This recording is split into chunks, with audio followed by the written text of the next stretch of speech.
Don't tell me it resumed. Okay! Streamer started. After all that time.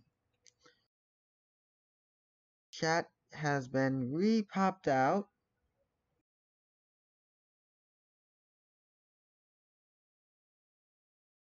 Hopefully it's not a different... It probably is.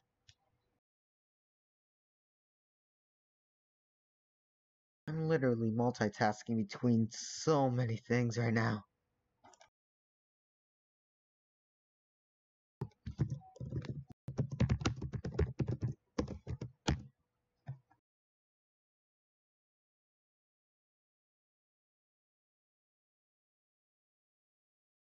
Let's hope. Yep, it's a totally different...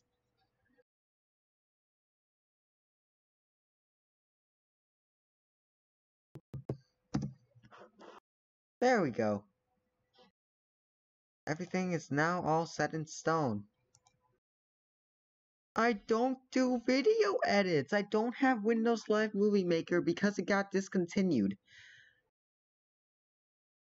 I know. Screw Microsoft.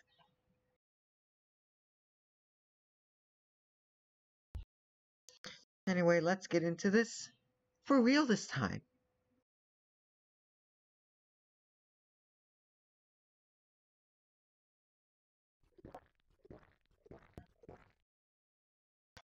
Am I getting anything from...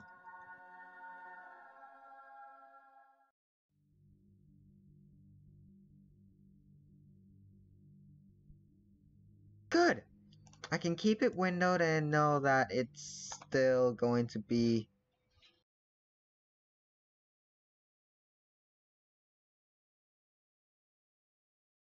Oh, big oof.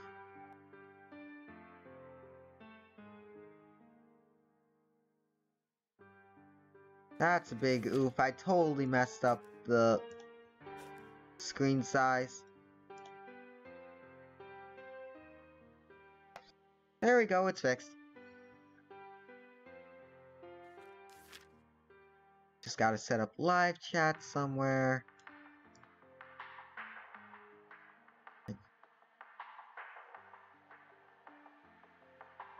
Right now this game gets priority, meaning that this needs to be very small in length, but it doesn't matter about width.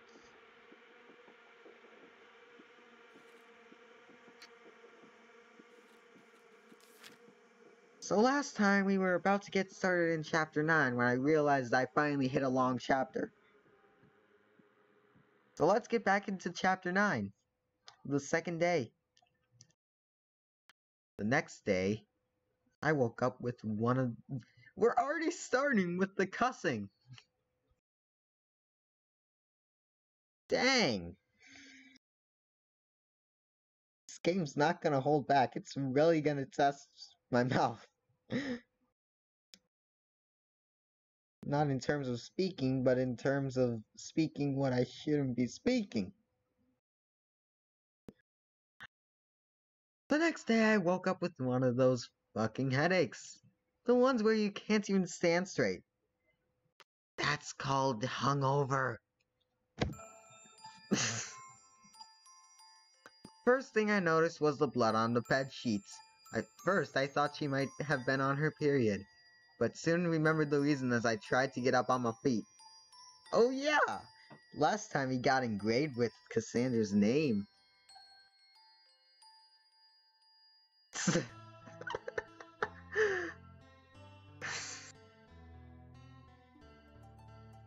Yes, I do. I totally know what being hungover means. I'm not that overly protected. I'm in the Skype chat for crying out loud.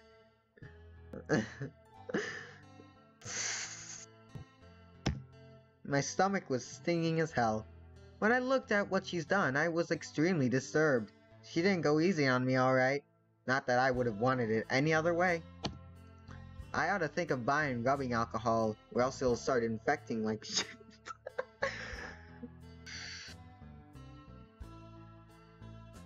It's been 4 lines, and I've already had to say 3 words. That I shouldn't really be saying. The next thing I noticed was my face in the mirror. That guy didn't go easy on me either. My right eye was swollen, and I had a nasty bruise on my cheek as well. She too looked rather pathetic herself. Her ass and lower back were quite irritated, probably because of me keeping on pushing her to the ground the night prior. Big oof, you shouldn't have been doing that. And I must have been a bit too rough during sex last night, since she had faint blue marks on her forearms, and we are not even talking about the headache she must have had too. So what did we do the first thing in the morning? We started drinking. Because that's totally what's gonna make it feel better. What else? We already looked fucking disastrous, so we need to at least play the part as well. What? And after a couple of beers, I can proudly say that the headache had subdued considerably. Until it comes back about...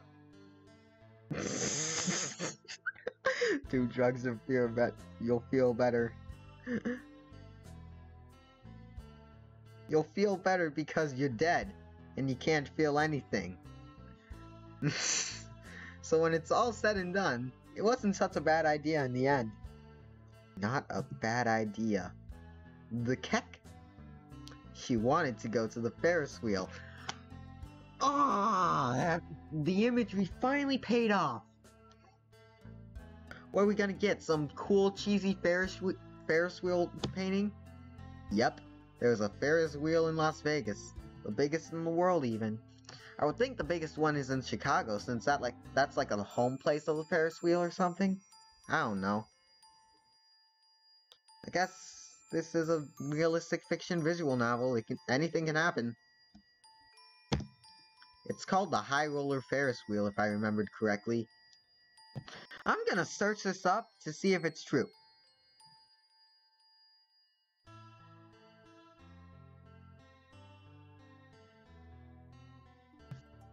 High Roller Ferris Wheel.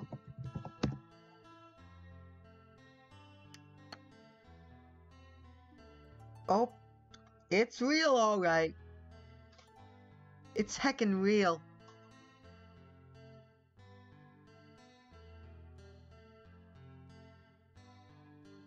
It has a huge thing that takes almost 30 minutes simply to make one complete rotation.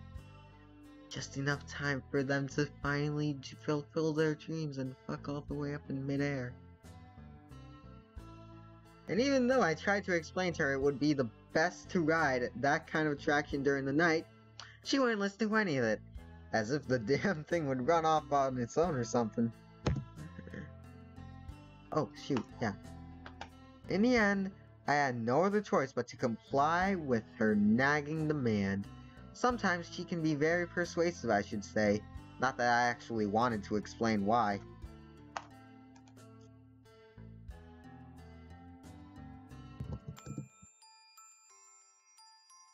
Come on. Come on.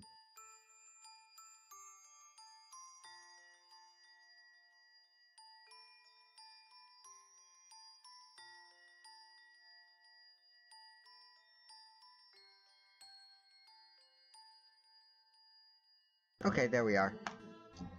So her first statement upon seeing the thing from up close was... Of course, a blush. Whoa, it's so huge. It might be a bit too scary now that we're actually here. You're not going to pussy out on me here, are you? You're the one who dragged me all the way here, so now there's no way I'm going back without seeing what on top of it. You hear? It's probably just some clouds and stuff. Let's just go, alright? Oh, no. You won't run away that easily. I put my arm around her hips and bring her really close to me. She's become pretty much my prisoner the moment I got a hold of her. Ah, what are you doing? Let go, I don't want to go! Oh, you sure you want me to let go? She blushes the moment she hears my words, and finally says faintly as though she's surrendered. No. Please keep on holding me like this. In the end, she did ride it, but she sat on me the whole time. Since it's the biggest Ferris wheel in the world, the passengers' cars are quite spacious indeed, the advantage being that we can stand inside and walk from one end to the next. But the downside is that we're forced to ride it with strangers, and that in and of itself is a deal breaker for me. The idea of ridding it, covering the D there, riding it was scaring the shit out of her earlier, but now she's completely engrossed in the view, pointing towards things we've seen on our way over here, or making comments on things she thought was bigger and whatnots. I wonder if she was even scared to begin with. Maybe it was all just an act to be able to sit on me the whole ride. What a sly woman. Still, she earned it the moment I bought it. Suddenly, she broke her easygoings and took a tone she doesn't usually take. Tim, answer me seriously, alright? I'm always serious. What was up with her? I didn't like the way she was bringing things along. She removed her glasses and looked me in the eyes. Do you regret coming all the way here with me? What are you saying, idiot? I was the one who brought you with me. There was no way I would regret any of it.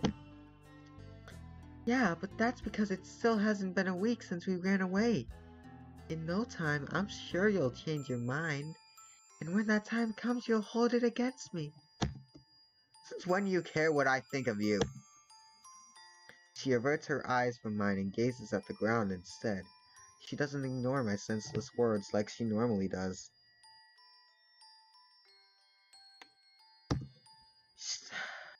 I might have really hurt her this time around. I guess I always had a poor tact.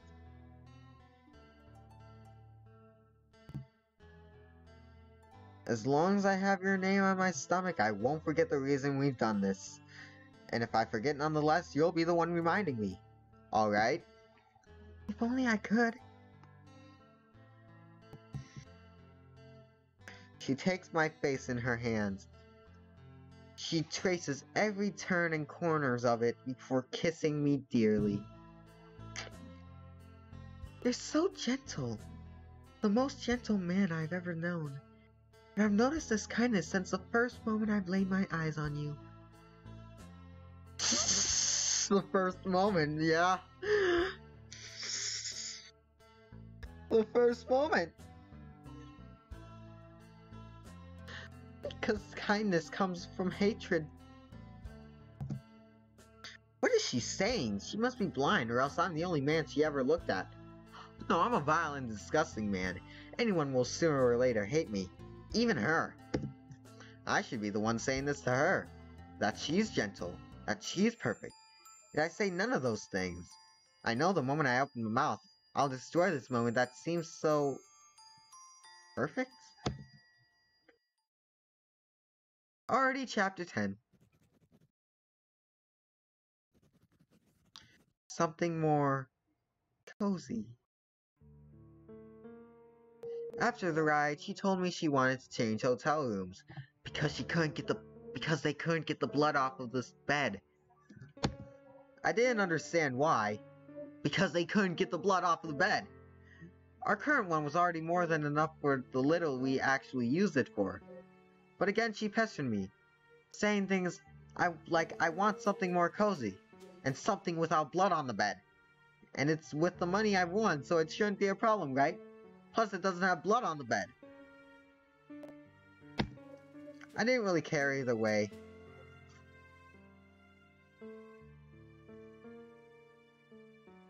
The only thing that was a bit of a letdown was the fact that we've already paid for our old hotel room and for another 2 nights, so it was kind of a waste. And since we didn't have an infinite amount of money, we would sooner or later be confronted with the fact that we're not beyond the law of society. While driving around for a while, she finally said, "There, let's go there!" I parked in front of the thing reluctantly, and stated the obvious. What the fuck do you mean there? It's a fucking motel! Our old place is way better than this shithole! But I would feel much more comfortable in this one. Are you for real? The type of cheap-ass motel you often see on TV where you park right in front of your room? A nest of prostitutes? That's where this place is. There probably isn't even one security camera installed here. Else there would be a lot fewer clients using the darn place. Damn place. No, sorry. It's not the type of place you would normally call cozy, but then again, I'm supposed to be with a prostitute right now, aren't I? I'll take care of the room. Wait right here. She says so while getting out of the car. No, I'll come with you. While I keep collecting my cookies. No, that's alright. I want to do this on my own. Because there's another man in there. Do this on her own? What's she babbling about? Is she trying to be more independent or something? Doesn't she realize that she's already 21? I decide to close my mouth and wait. Nothing good would come from arguing with her.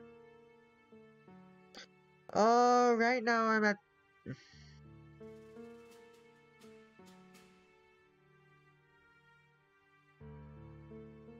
Alex, I'm currently in Sextrigontillions, about to go to Octoquadrillions as soon as I cupcake reset. To Yo-Yo, I believe you're gonna be right. Then again, this is kind of the norm for her nowadays. So, we shouldn't really be surprised. She returned after 5 minutes and we entered our new room. It was pretty plain, like I imagined it would be. Oh, this was the one in the trailer!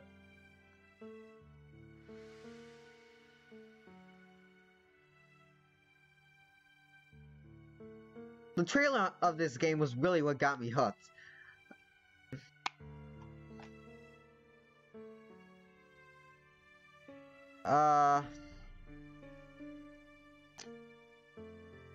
You can find the game itself on the Steam store webpage, and you can see the trailer there. But apart from that, it's a seriously good trailer. And it seriously made me think of a lot of things that I really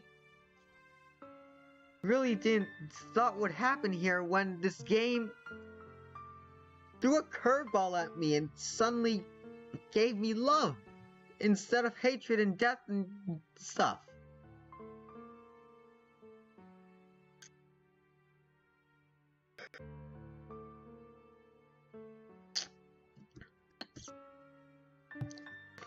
But then again, we aren't even in the final chapters yet. My guess is that those final few chapters are supposed to be what mainly brings out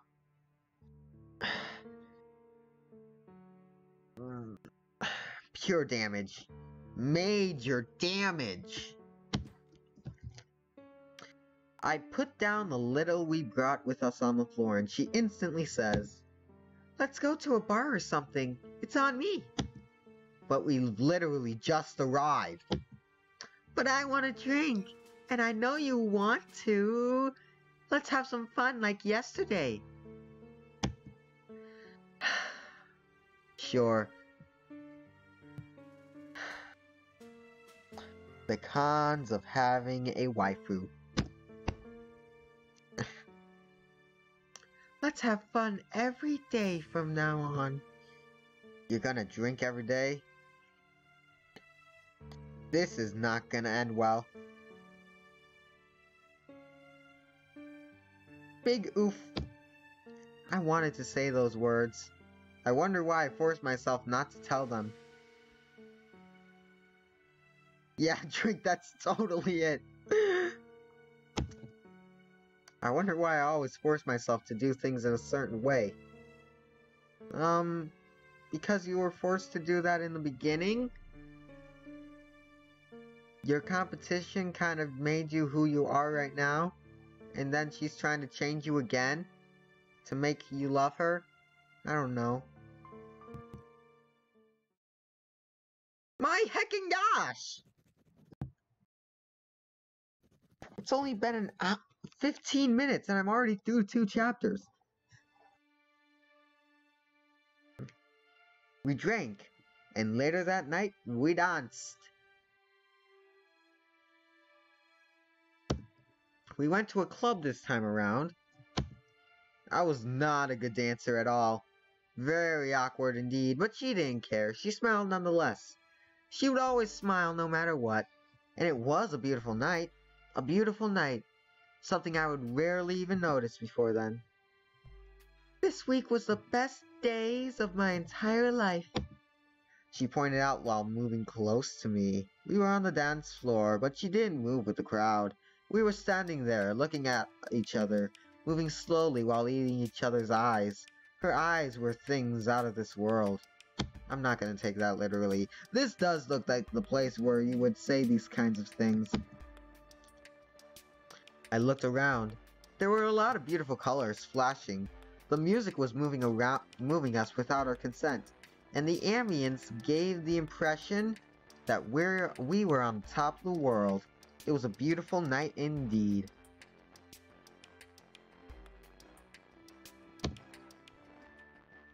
I'm not talking about this place, she said without blinking. Nor am I talking about this city. I'm talking about you. Only you. Do you believe me? Yeah, I do. Big oof! How could I not with those eyes of her? Girl, I lose myself up. I'm gonna make a meme out of this. I'm gonna do a smile meme. Or I'm gonna have my brother do it or something, I don't know. He's the video editor. Good. She kissed me deeply for a long, long time. She then muttered out something I had a hard time understanding because of the music. But you shouldn't. What did you say? She touched my lower abdomen. Nothing. She hugged me for the most part of the night. I was happy there was no accident tonight. No shouting, no pushing. I was glad. How stupid was I, not understanding that the night has yet to be over.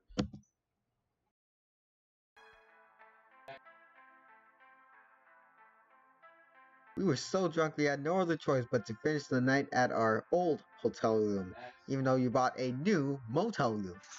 It was conveniently a lot closer to the club when we were at than the atrocious motel room she rented earlier today.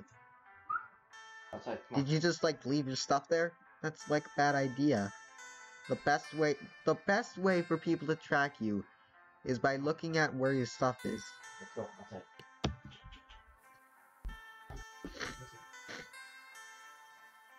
Does your editing brother know you do this? Yeah, I told him about the channel just recently, 2 weeks ago. Told him about my subscriber count, he told me about his, he has about 1.3k, so he could monetize. But all his videos are meme mashups, and those are not even close to 10 minutes long. Plus all his 10-minute videos are basically copyrighted by third-party claimants. So I think the best thing we could do is he could sponsor my channel and his channel.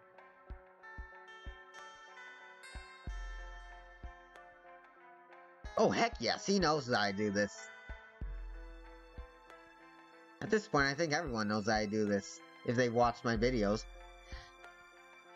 I'm surprised I'm not dead yet.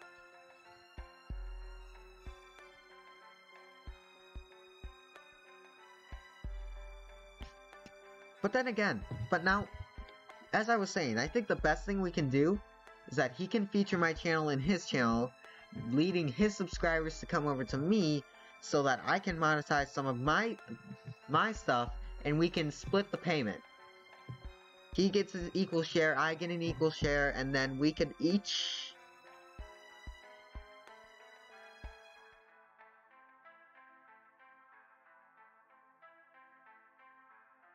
We could each use the money for our own needs. Me for gaming, him for his video editing skills. He could use those editing skills on my thing so I can actually make recordings and not stream more often. And that's basically a long-term plan. It's a pretty sketchy one, but it's a plan nonetheless.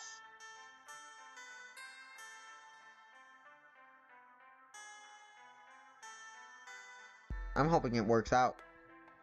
It was when she was taking a shower. I noticed something on the ground. A business card or something. I unconsciously took it roughly into my hands and studied it. It was a man's, and on the back it was written, "Call me." Thanks, let's go upstairs.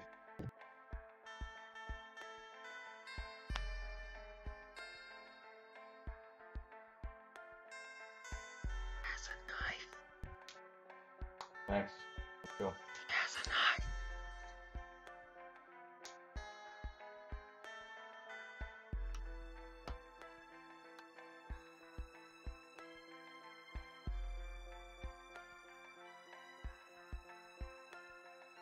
How do you so carefully move that butterfly knife without getting stabbed?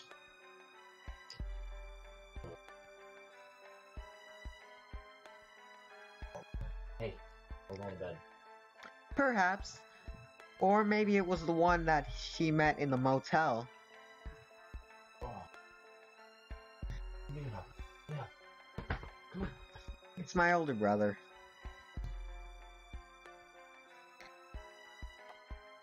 Ready? Let's go. Don't worry, he isn't hostile. Not yet. I was gonna say that.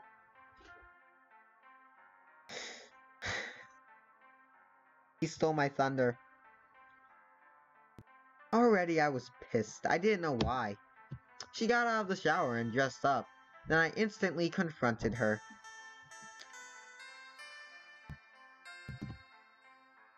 What the fuck is this? She glanced at the piece of paper with no reaction. I don't know. What is it?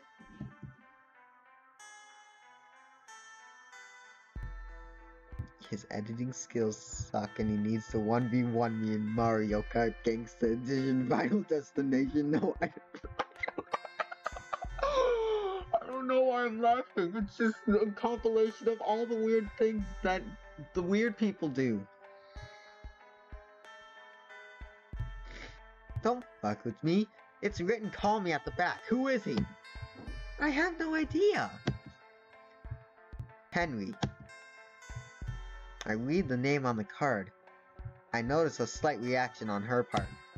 So you know him? Well, she starts off. There was a man who tried to talk to me while you were buying us a drink. He told me his name was Henry, but I didn't want to talk to him, even less take his card. Always conveniently while I'm away. Never leave a waifu behind. They always go for someone else. Then what is this then? I throw the card at her. I don't know. You must have put it inside my coat pocket or something. You know I wouldn't do that, babe. I start walking towards the exit. Tim, where are you going? Tim! None of your business. Ooh, we gonna kill a man today. No, wait, Tim, you're not thinking of finding that guy, are you? And what if I am? Oh!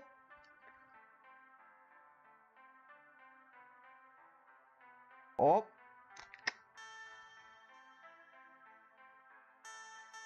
Big oof! Big oof to that guy! She instantly tries to get in between me and the door. Seeing that she can't pass in front of me, she quickly decides to hug me tightly from behind instead. Two kids gonna go. I'm not a kid. Get away from me. No, don't leave me like this.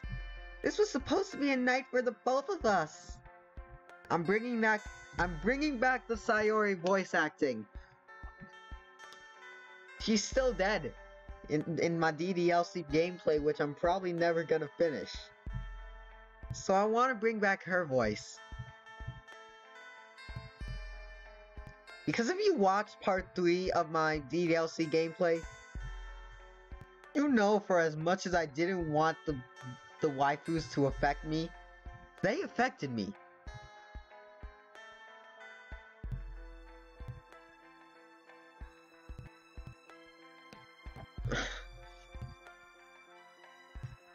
I know.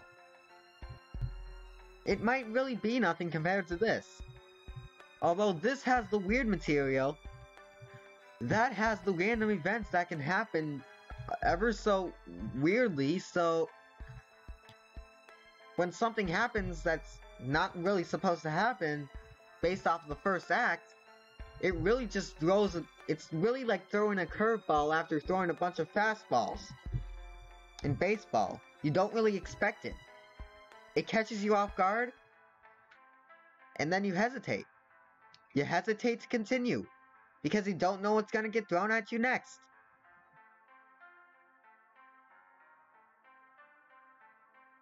You get what I'm saying?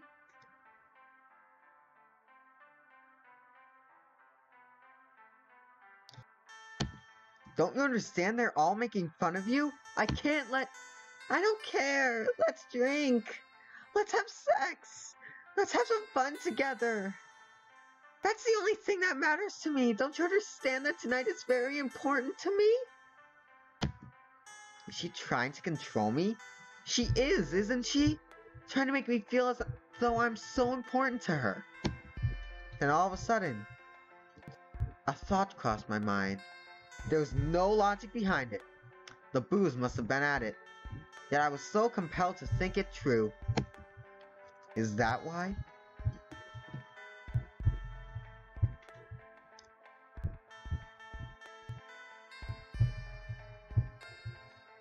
Hey, you played the game. You gotta agree with me. At least somewhat. I asked her as though she knew what I was referring to. Why? Why what? Is that why you rented the other room at the motel? To meet with some other men? Oh, I was right on that one. That's why you pushed me to drink past my limit all night, eh? Wait, no. There's no way I would do such a thing. You keep telling me this, but is that even true? You're a prostitute after all, aren't you? I don't even know you. I don't know her.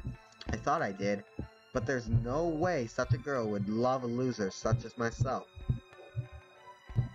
Up, up, up, up, up, up, up, up. Up, up, up, up, up, up, up, up. The title is finally playing a part. It took an entire 10 chapters to get to it, but it's finally happening. The moment those words leave my mouth, I don't care. Whatever that was. I see it in her eyes.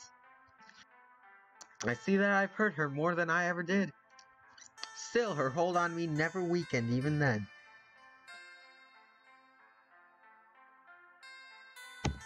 It irritates me to such an extent. I said get off of me. She refuses still, so I shake her off aggressively. The result? She hits her head hard on the right wall next to us and falls to the ground pitiably. I froze stiff. I didn't mean to hurt her. I instantly look back at her to make sure she's okay.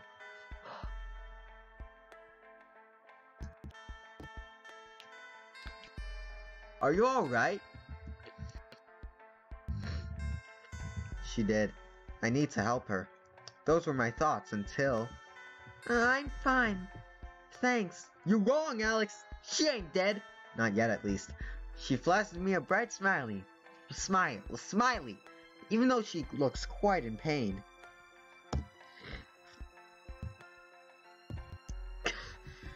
I have no right to help her. I try again to direct myself to the door, but she gets a hold of my leg in return. Please, don't go! I tried to walk nonetheless, but she puts her everything into it. The thought of shaking her off almost became a reality, but then I remembered what I just did. So instead I just dropped down to the floor and sat right next to her, defeated. She lies her head down on me as if nothing had ever happened, yet I still felt anger. What a kid I am. Later on, I drank the bottle of champagne all by myself and passed out in front of the door, thinking of blocking her way if she ever had the thought of trying to leave.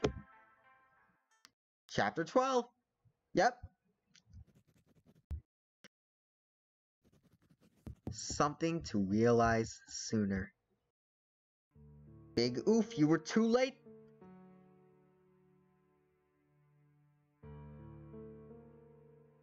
The next day, I felt disgusted with myself. Not because I was hungover or anything of the sort. No, the moment my eyes opened, I knew. I knew I did something wrong, but I didn't remember all that much. Probably the effect of the alcohol, but I knew nonetheless. Why was I always acting so childishly?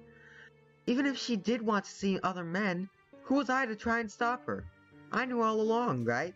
That she's a prostitute. She's been slapping with men before me, and will after me. Yet I am always so...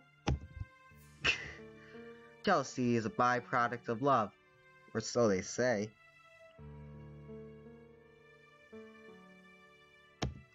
I should apologize. If I apologize and explain myself, then maybe I can salvage a bit of this relationship we have together. It was only when I laid my eye upon her that I understood. Understood that I went too far. She was doing something for breakfast. For breakfast? She wasn't the type to cook. So what she was doing was pretty straightforward, but when she turned around to ask me if I wanted eggs with my toast, that's when I noticed. Was I the one who did this to you? She unconsciously touched her forehead by my words, and looked down on her feet right after. No, baby. That wasn't you. I remember having pushed her yesterday, but was it really that strongly? On her forehead there was a nasty black mark. On the side of her lips there was a bruise too. And I also noticed that she had difficulty walking, even though she was trying so hard to hide it. Then I remembered the voices inside of me, pushing me, almost pleading with me to destroy her. I went too far. Now I realize it. All of this. We can't go on like this anymore. If we continue even for a night longer, I might really kill her. Even though I brought her here to protect her from them, I now realize that I was the one she should have been protected from. I need to end this. Maybe if I act quickly enough, maybe it isn't too late. Where's your phone? My phone? Why would you need my phone? I need your phone. Now. I don't have it with me. It must have been with the things we brought to the motel. You did a bad.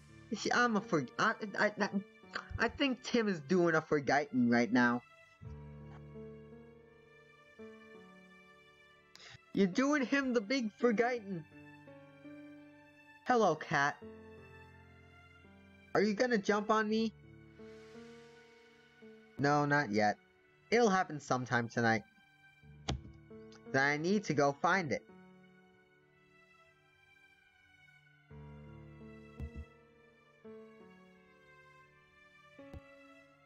Wait. We can do that later, right? No, right now. I might not have the courage later. I reach for my keys, but she embraces me tightly before I do. This actually surprises me enough to lose my balance and fall on the bed. Oh my gosh! She falls on top of me. She proceeds to kiss every inch of my face without end, every time saying, I love you, I love you, I love you. I need to go, I need to go, I need to go. Yet she didn't budge. I love you, I love you, I love you. I decided that the situation would lead us nowhere. I can't show affection, not now of all times. It's either the mafia's a lie, or her love is a lie. But I know there is a lie here.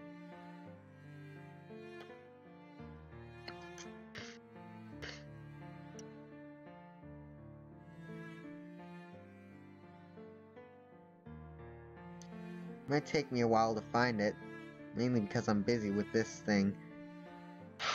Trey quadrillions. Seriously. Trey quadrillions.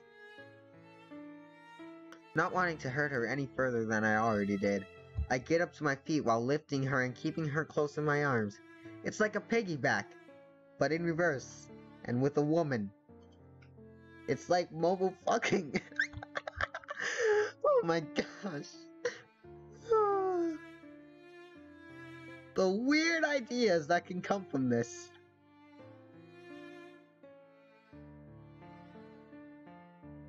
Why do I feel like trying that now?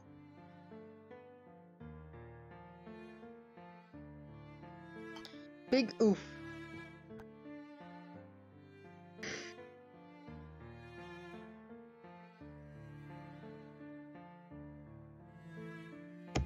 She has her face on my chest, and I can feel my shirt getting wet from her tears. A reverse piggyback with a woman, otherwise known as mobile screwing you off, or something.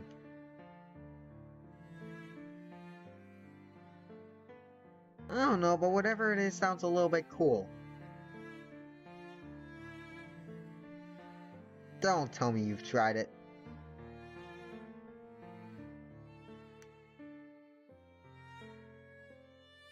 I can feel my shirt getting wet from all her tears. I have her ass in my hands to support her, and I'm actually kind of happy with this situation, since I very much like her ass.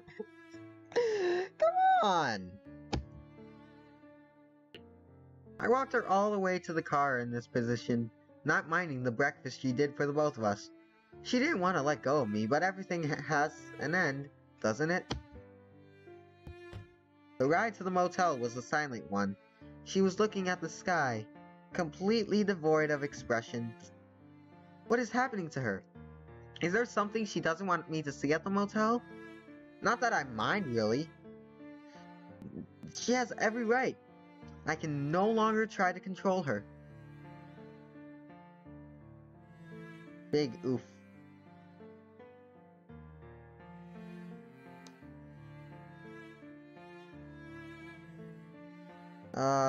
Yeah.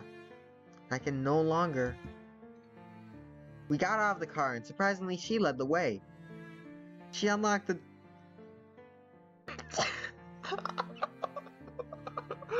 Do you know how weird that would be to Yo-Yo? Not only would he have to do the piggyback in reverse, but he would also have to reverse the position, the orientation of the man. He would have to hold... He would have to hold him supported by... He couldn't do it by the... He couldn't do it by the ass because that's the part that would be screwed over.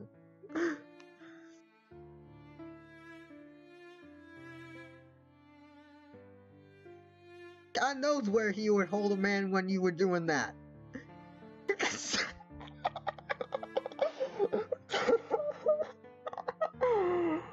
Or a long shot, but yes. Big oof.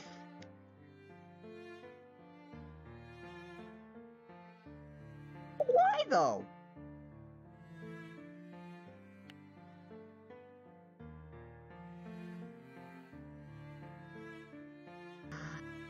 We got out of the car and surprisingly she led the way. She unlocked the door and opened it for me.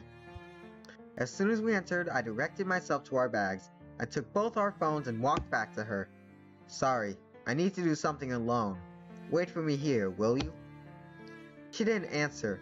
She looked at me with those eyes. Those eyes that I almost forgot about. Her darkness met mine. I tried to ignore her and pass by her, but she didn't let me. Move. Say, do you love me? She finally asked it. She never did before, but now she did. Big oof, don't make me have to decide. I don't have time for this. Answer me. Do you love me? I said move. I lifted my hand at her mechanically and... She didn't cower.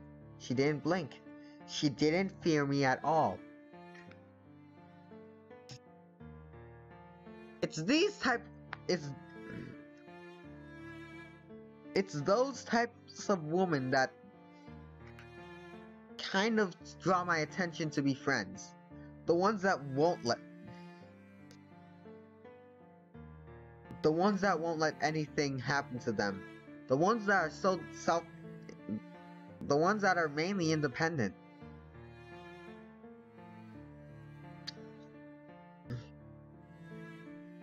Rawr, Medino. Rawr, see my scales. Or my hair, whatever it is.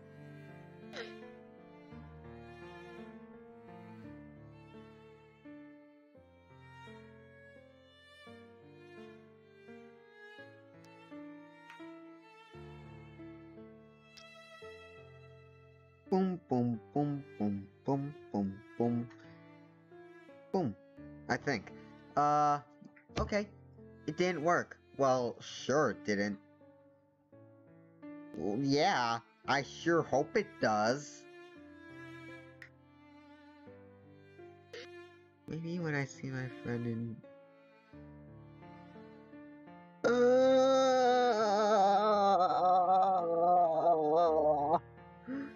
We gave him an idea.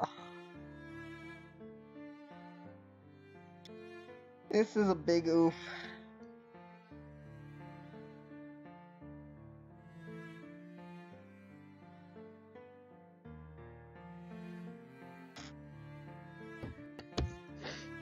It didn't because I would never hit her. Do you love me? I don't have a choice, do I? Of course I... Yes, I do. A dark smile. Enough to throw your life away from me? Yes. I say so with complete certainty.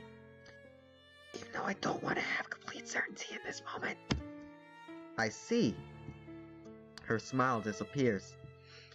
I try to move again, but she blurts out something unexpected the moment I do so.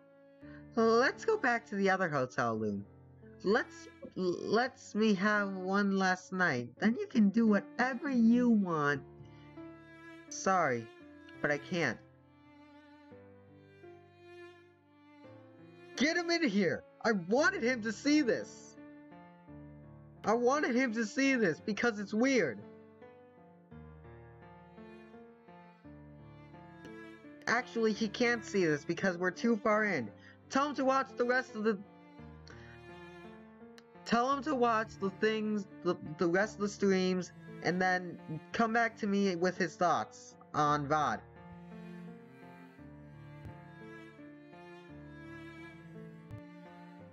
She bites her lip hard, before returning her eyes on me. She tried, to smile, but couldn't, which created this expression in between happiness and complete despair.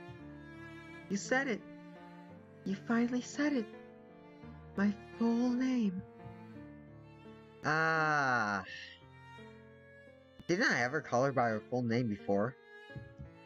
I try to say something, anything, but she shakes her head from left to right. She opens the door behind me to let me out. I walk past her, coldly.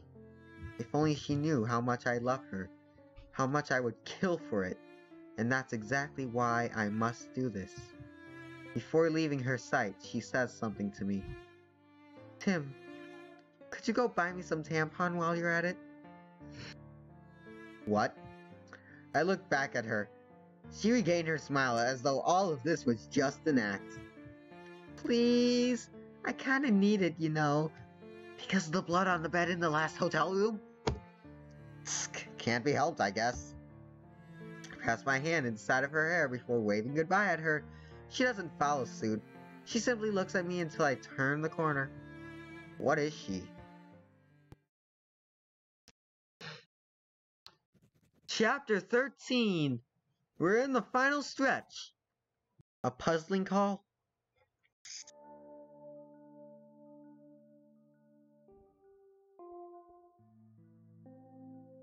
I think I'm in the final stretch here too.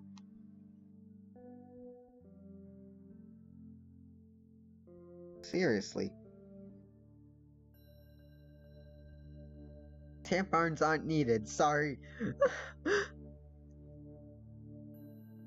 Well, they're basically adults, but by being with each other in such the way that they have been, they now have childish minds. At first, I thought of taking the car, but soon decided otherwise. Walking would help me cool off a bit, or at least that's what they always say. I bought her what she asked of me, though I'm not too sure which ones I should have chosen. Seeing that bulge? I think the larger size would have done good. Then I looked for a payphone. I didn't want to call directly from her phone, or even mine. If things end up badly, at least we'll still have some options left. Giving us away too easily would be a bad decision on my part, so at least they have some idea of their situation. Not a big enough one, but still so.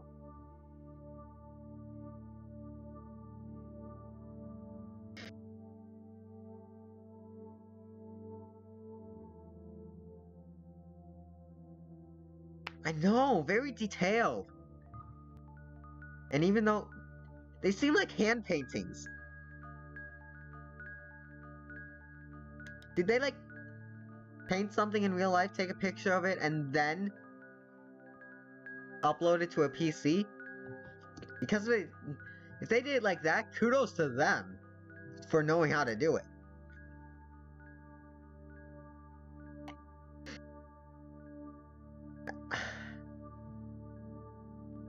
But man, it's harder than I thought to find a payphone in this day and age.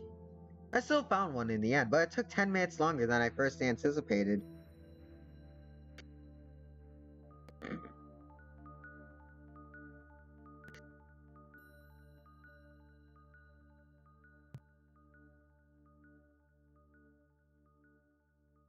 Agreeable.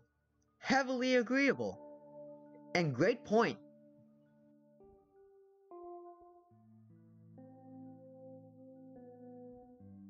Hence why she can act so fun, even in those dark times. Even when stuff seems like it's going bad for her, it's still going pretty well. In her mind.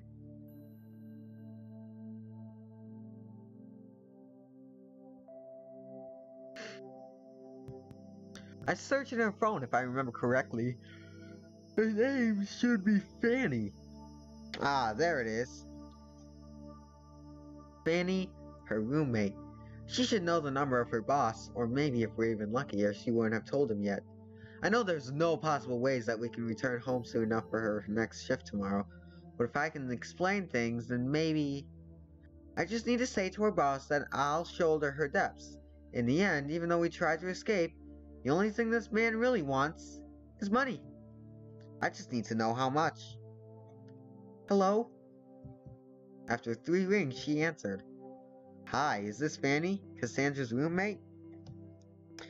Yes, it's me. Who's speaking? Huh? Oh, I'm John, one of her clients. Her client? Didn't know she was selling things. No, well, you know.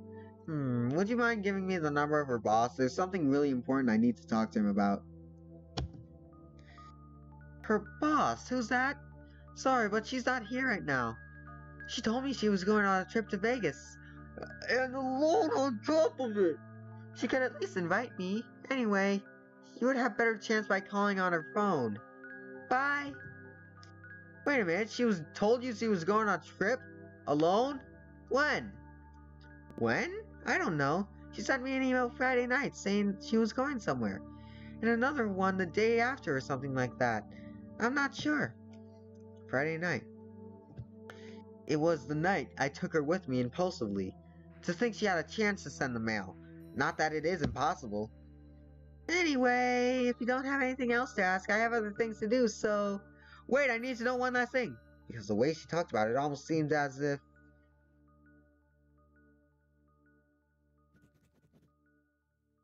Oh no! Oh no! She already dead! She already dead! This is gonna be another Sayori hanging thing, I don't know. I don't know why nor when, but I decided to run. I ran frantically to that motel room. I had this ominous feeling. Why did she lie to me, and how? Her roommate, to my question, she answered me this. What the fuck, prostitute? Is this some kind of sick joke or something? Sorry, I don't know who you are, but Cass isn't that type of woman, okay? And you won't make me think otherwise. Now, if you'll excuse me... Cassandra isn't a prostitute? But how can that be? I've seen her work. She never denied it. Why would she try to make me believe so? I need to speak with her. But how can I even confront her? And why did she lie to me? I feel anger well up inside of me. I know. I'll ignore her until she can't take it anymore. And when she does, I'll force her to tell me everything. The best way to make her suffer is without hurting her. Smart man. She's so dependent on me. She won't be able to bear it for long. Soon enough, she'll tell me everything. And then she'll ask me to forgive her. With this way, she always asks me everything. Those eyes, that smile, her lips, her everything. I'll accept, of course. But she will feel indebted to me. That's when I'll ask her. That's when I'll ask her to...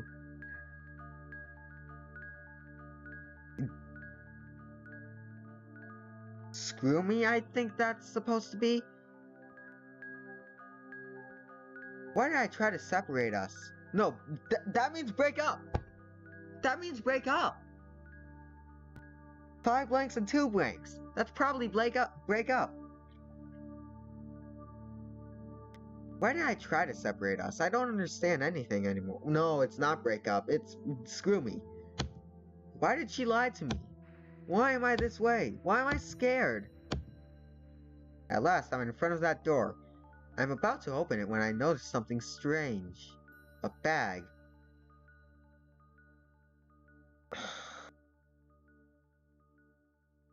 We're at the very end of this visual novel, so it's gonna be really hard to understand. But basically, her and Cassandra met in elementary school when they decided to play a game with each other, and Tim took it too far and made it affect his personal life, meaning that for the next 11 years, he was trying to be better at everything. It worked, but then she quit school, and then they met 2 years later at a bar. Then they met 2 years later again at another bar. That's when they started having sex with each other, and then after a few visits, in a couple of months, they wanted to escape from the quote-unquote prostitute life that Cassandra supposedly had. They went to Vegas, since she was talking about that so much during high school, and it kind of worked out for the first 6 days. That's when Tim called Fanny, and Fanny told him that her boss was already in Vegas. And that's where we are now.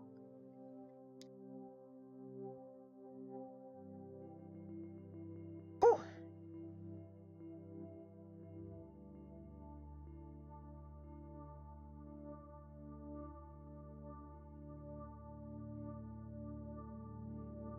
Yep.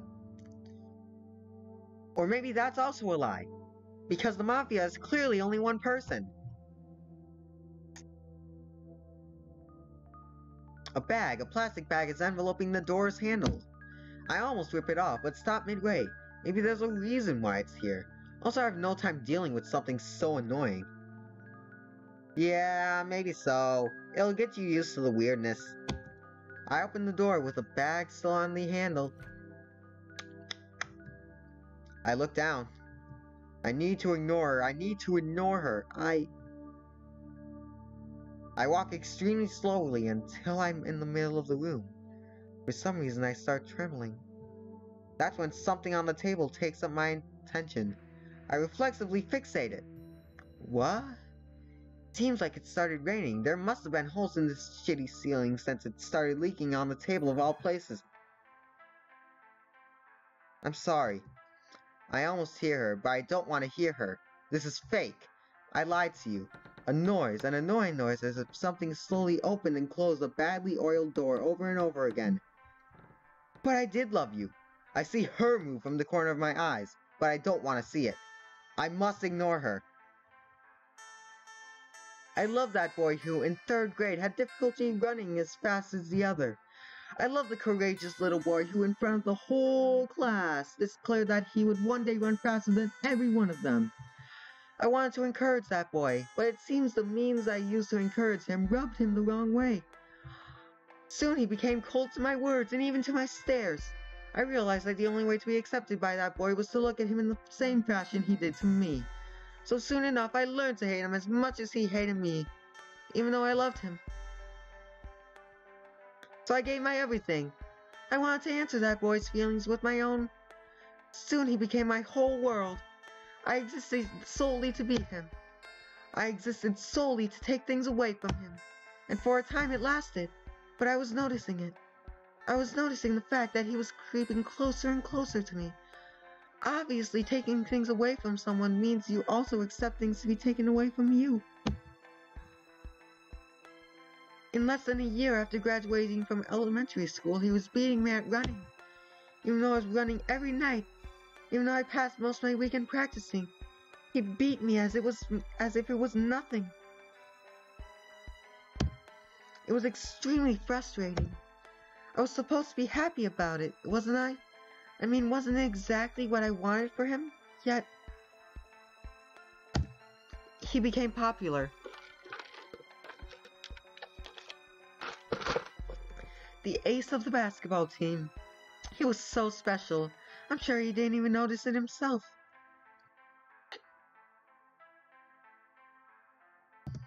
I was so jealous.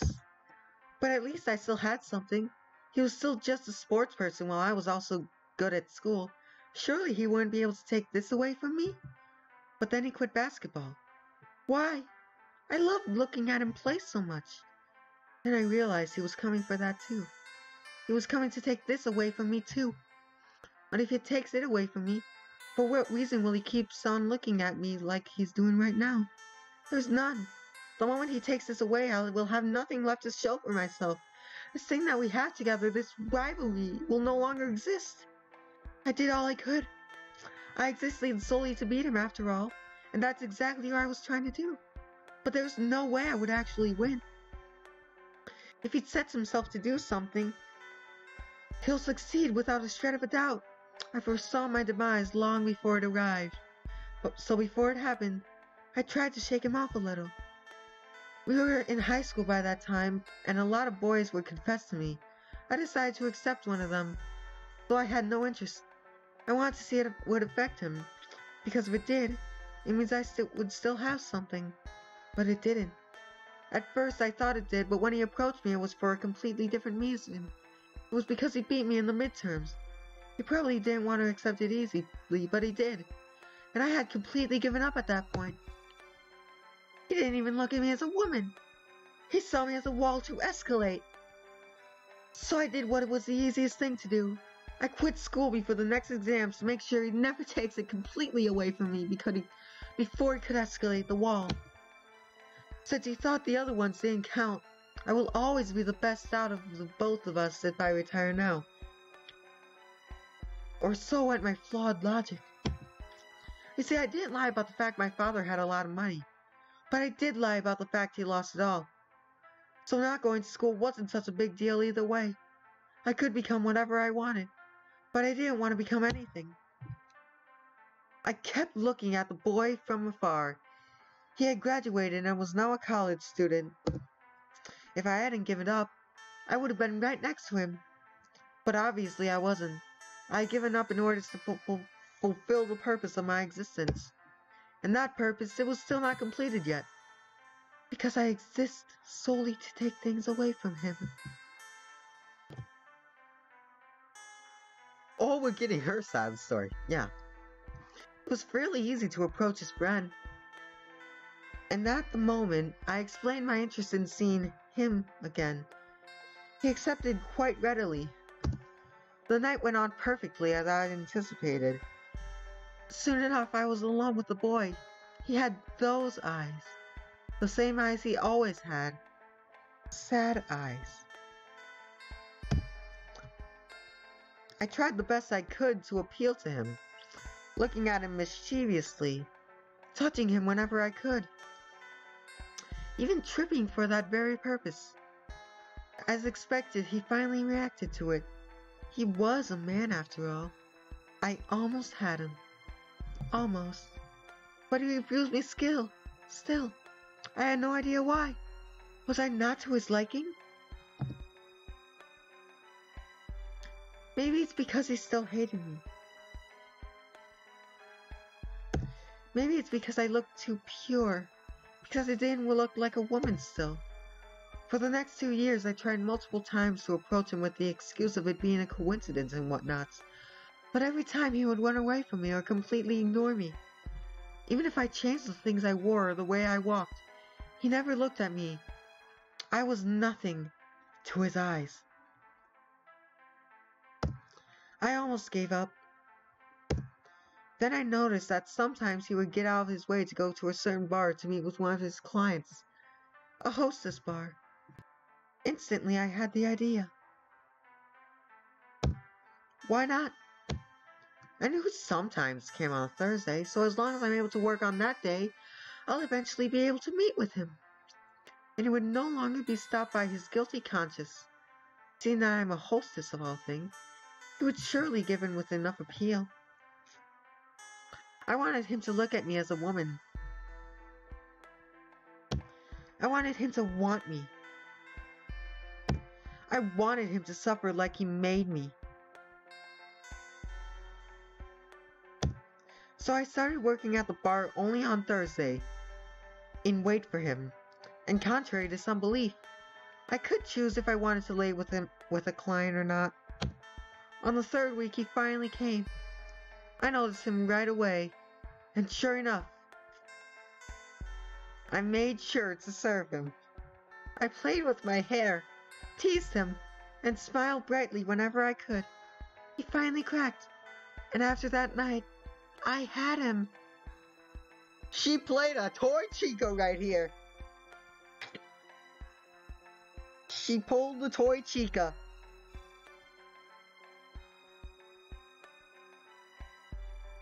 Big oof. But also big surprise. And also nice plan in the first place.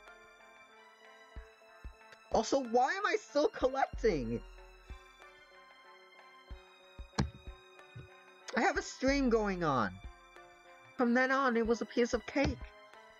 It was so gentle. Too gentle. That was his downfall. I created a story to go along with the fact that I'm a prostitute in order to stir up compassion from him. And on the 7th meeting, I even beat my own self up to make him react irrationally.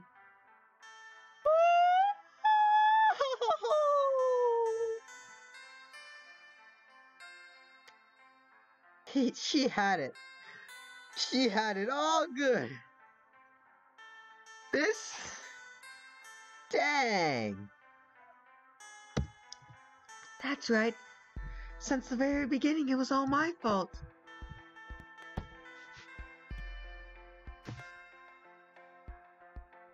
I manipulated him, played with him, and planned this whole ordeal.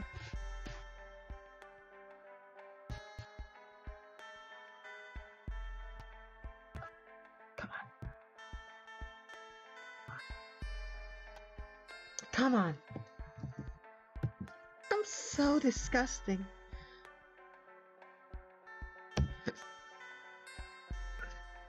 Then he brought me to Las Vegas. Every time he would disappear for 1 minute or two, I would start up a conversation with complete strangers. All of this to make him jealous. And it worked more often than not. Oh my gosh. Then I even dropped a business card on the floor. A fake business card. And he was pissed. He shouted at me and drank himself to sleep. And while he slept, I hit my head on one of the walls. Just so that he could think he's done it himself. Okay, yeah, you're getting way too deep and way too... Healthy relationships, yes. One's yo approved relationship. One that harms a woman and harms a woman and a man. Big oof. My face is so twitchy now.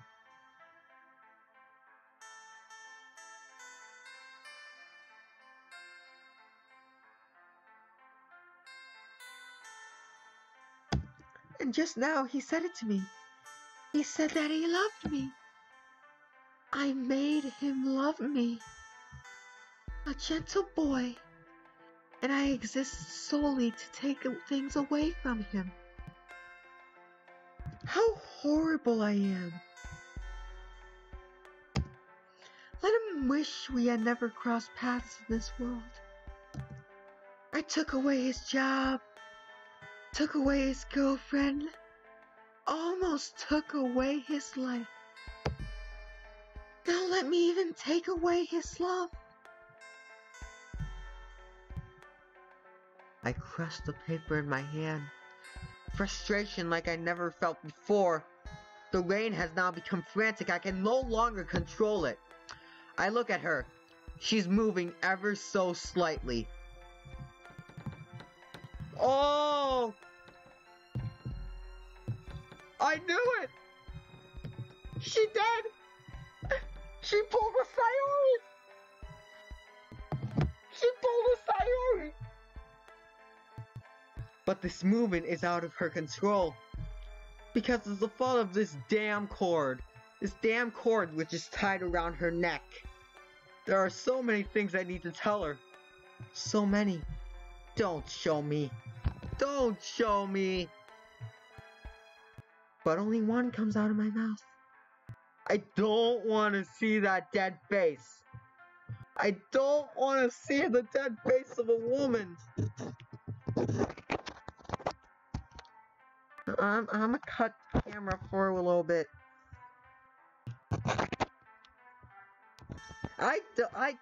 You can see it, but I'm not.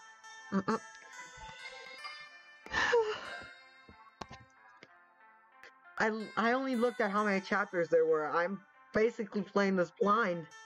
I didn't know this would happen.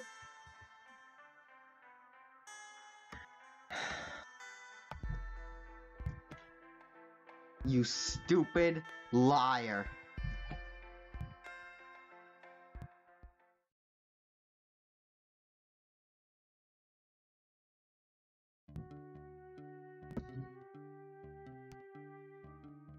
Oh, it didn't happen. That was a sudden rock drop.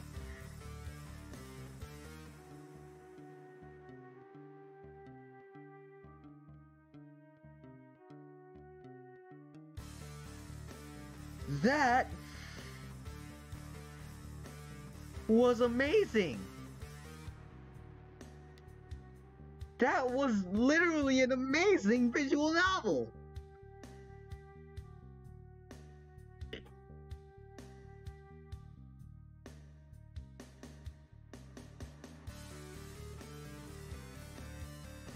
I'm gonna let you read the credits while I keep collecting, because I can't stop for a moment. I need to showcase in the next 6 minutes.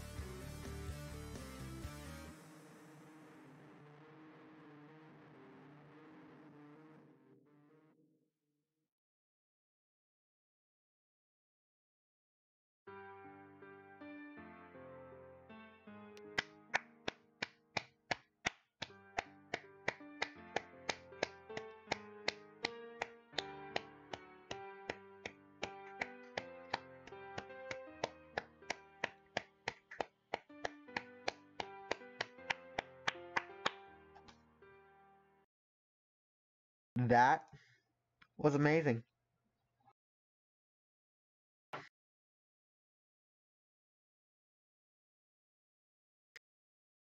And Alex, you were right. You were totally right. You're like my dad. You are totally like my dad. He always guesses the plot twist to almost every single movie. The only one that got him was The Sixth Sense.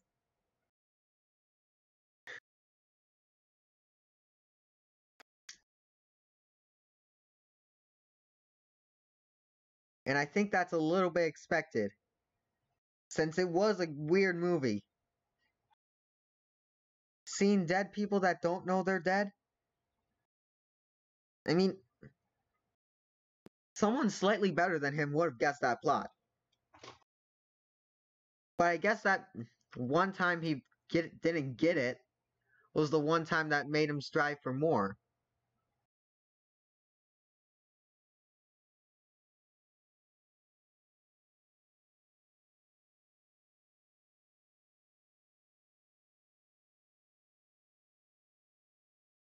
But yeah, that was her lie I tried to believe. It's it's a beautiful visual novel about the power of deceit.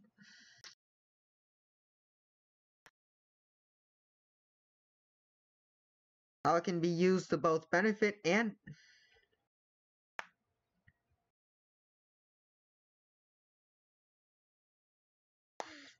yeah, because after you played the sixth game, your mind suddenly goes blank because you've seen Murtaugh as a good person. Then immediately he throws you at a mind, throws you at throws you a curveball and abandons you. Then someone calls him a sociopath, which you would obviously agree with after the events of the sixth game. But once you play further, those are just biased terms from those that hated him for his actions. There are some that hate and some that like. The monks and scribes were the ones that liked, while the explorers and the scientists were the ones that didn't.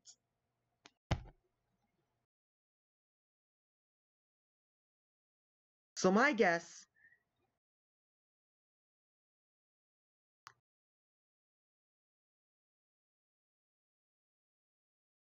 is that those two groups live in different dimensionalities.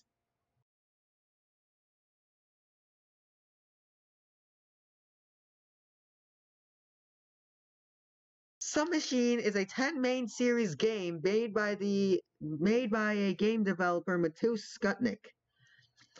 Sure, Yo-Yo, if you please. If you want, you can give him a link to the. If you want, you can join our Discord server. There is a link to the Pass the Land Discord, which is basically the Submachine Discord, in the advertising channel. I can't post links in live chat because I just can't.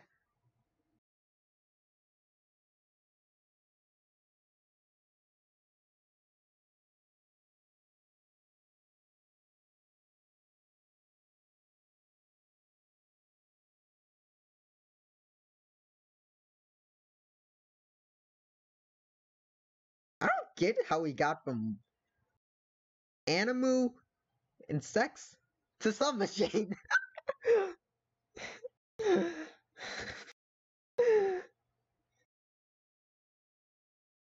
Oh, you can post links in here.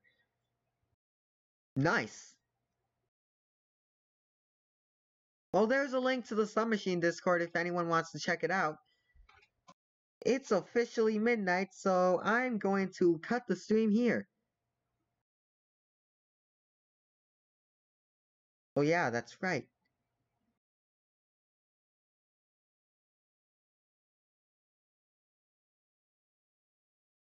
Thank you so much for sticking with me through these 3 parts of gameplay. It was a really intense game, and if it scarred you, I'm sorry, but you should have listened to the disclaimer in all the parts. If you want to see more visual novels, you know what to do. You already know what to do. It's the usual YouTuber cliche. Like, subscribe, hit the bell. Simple as that. And even comment if you want. It's optional. Tomorrow's streams, I'll be finishing the cooperative testing initiative with LT. Furthermore, I'll be finding a new nightly game to stream. I would be happy for requests in the description or in the Discord under hashtag game requests. But if I don't get any, I can just pick a game off of my Steam account.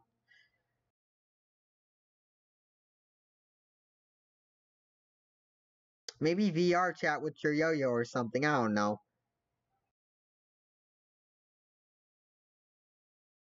What say you?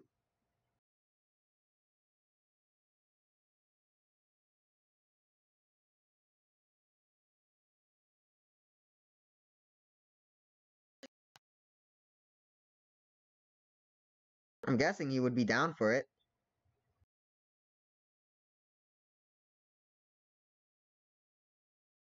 Okay, just tell me when you're alone and I'll set something up. But until then, I'll think of something else for tomorrow night.